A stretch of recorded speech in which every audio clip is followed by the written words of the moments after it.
I'm mounting my auxiliary lights to the heat bar on my Africa Twin Adventure Sport, and what I want to show you here is the angle of the blue fairing relative to the bars. You can see how the bars rise and the fairing drops. So the best place that I've got clearance is right here at the corner of the bar is where I want to mount my lights. They're not as wide as I'd like to make them, but that position gives me enough clearance underneath here when I put them on. But that angle that you see coming down on this bar, I need to point those lights straight out. So what I've got is my angle gauge from woodworking, and I'm going to take this and re-drill the holes in the top of the light bar. And so I've tried to point this straight down the road, and I'm going to go readjust the holes in the housing for the light to match this, so when I put them on they'll be straight. I have my Lylla lights from Amazon disassembled just so you can kind of see their construction. This is the lens. It's all solid glass. It has a rubber seal on it, and inside the light itself are all the electronics giving the LED emission of the brightness.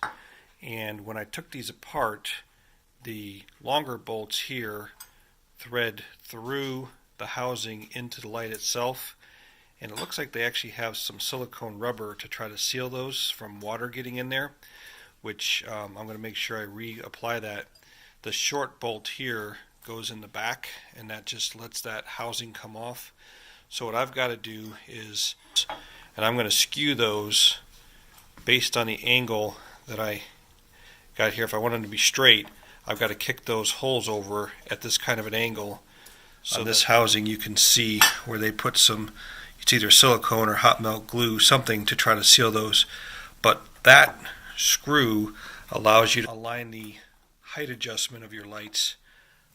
Adding the washers has pulled the protruding screws down in, so now when I bolt these up, the liquid tape, which actually was adhering quite well, and it wasn't peeling off very easy, so I'm going to go ahead and leave that on.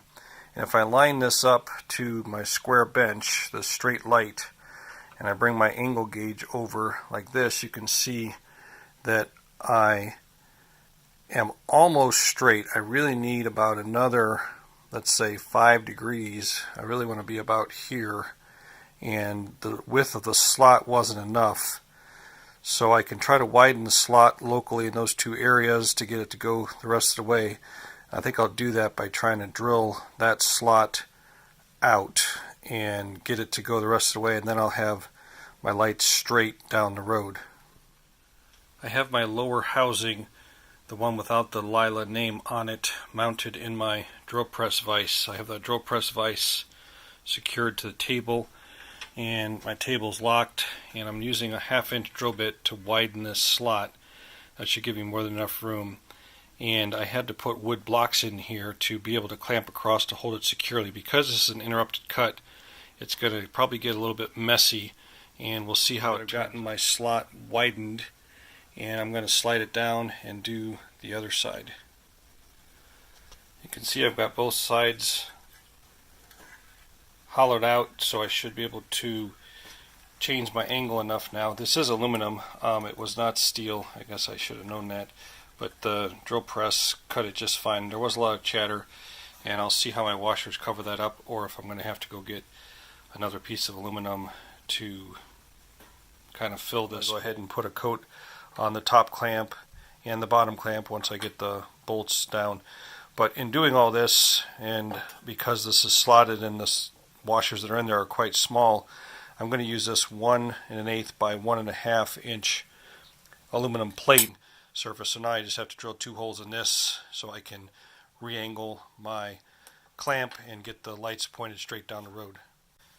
These screws are not very long, and the washer that's on them is fixed to the screw. It's not very easy to get off. By the time I go through that and then put it through this bracket, I'm only going to have about 4 threads protruding.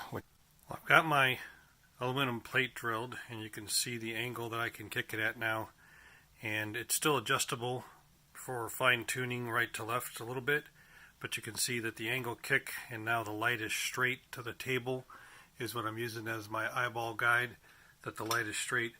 And on the back side here you can see that the screws, I offset the holes, and the plate is basically straight inside the aluminum housing, and that 1/10 of an inch thick plate is my big washer spanning my holes. I've still got the other washer in.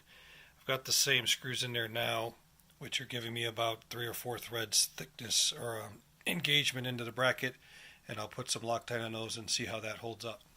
I've got my 4 holes drilled, mirror images of one another, forward facing front. I'm going to put the blue Loctite on the 4 screws. You only need a little dab at the end of the threads. I was able to crank down on these screws quite a bit, and if you look carefully you can see a little bit of cupping where the washer is pulling that 1/10 of an inch aluminum, which tells me that I'm getting a nice good clamp across my widened hole. I have the lights reassembled. Both sides of the clamps are painted with the liquid tape. The clamps are skewed in a mirror image to one another, so when I put them on with the angle on the heat crash bars, they will be pointed straight. And I've already pre-Loctited the bolts. That lesson learned for those of you using these same lights on your crash bars. I don't know if you can see it very well, but I've scratched up my heat bars with the clamp, which is why I added the liquid tape to both sides of the clamp, try to minimize that.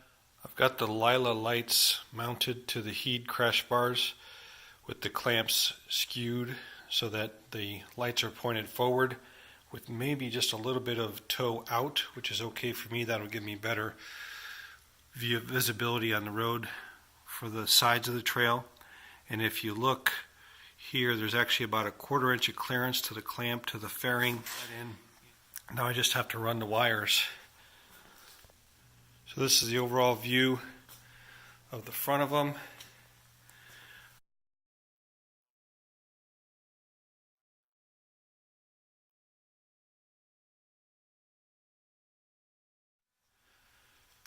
So I've got them on. Everything worked. I didn't break the lights by taking them apart and putting them back together. And now I'm going to aim them. Right now you can see that my right side is about 1 foot higher than the left side edge of the garage door, and that'll be my target point for now, and then I'll adjust them later. I'm 9.5 feet away from the garage door. That split in the first panel of the garage door is 2 feet high off the ground, and I'm on the center stand now, so I'm about 30 inches center of the light, and the lights are 35 inches off the ground on the heat bar. So they're pointed downward, so I'm not pointing them in the eyes of oncoming traffic. And I think I'm going to start them there and see how many people flash me, but you can see how bright these things are. But during the day, that's good visibility, and at night we'll see if I can get away with those on the road with people coming at me. If not, I have my switch that I can toggle these things off. So this is the headlights. You can see they're much higher from Honda on the bike. And then I'm down there with the... That wraps up the installation of my Lylla auxiliary lights onto the Africa Twin heat crash bar. I will be adding another video showing what it looks like coming down the road, both from how much light it gives me as well as what it looks like during the daytime for visibility. Stay tuned for that and subscribe to make sure you find all those.